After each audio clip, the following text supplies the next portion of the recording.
I feel like I'm kind of referring to two different environments. First off, the theatrical stage set environment, where there is a simple, most of the time, a simple illusion happening. You have a painted backdrop and you have some props that, you know, say it was an aristocratic home or something like that.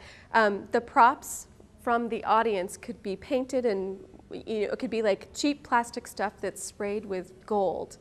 And from the audience and with the lighting and with the narrative happening, it transforms that object into something from another world. And that's always really fascinated me, that, you know, the willful suspension of disbelief, the why theater works.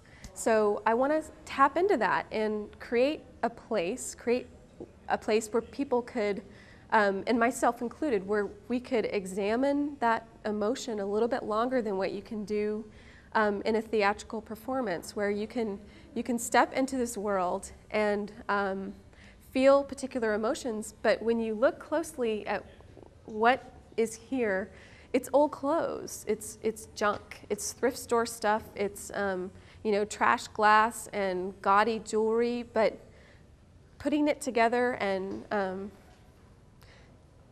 transforming it, you know, and putting all of these different forms together, it creates particular emotions of being somewhere else. But the other environment that I'm referring to is, I think of it as like a aristocratic domestic environment. Like, I'm definitely referring to many of my own childhood experiences of going to, like I went to Versailles when I was like 4, because I was born in Germany, and my parents took us all around to museums and things like that. And there's always it's funny that that stanchion is right there, but there's always like the velvet rope, like blocking you from that environment. And it wasn't my world.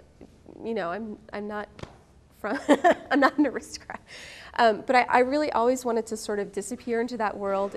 It's almost like voyeurism in a sense, like wanting to go into another person's domestic space. I lived in DC for a little bit, and going to all the old mansions, it was a similar kind of feeling like a little bit like an outsider, but wanting to disappear into that space. And I feel like I'm also trying to create that as well. I mean, the chandeliers refer to a domestic form, an inside form.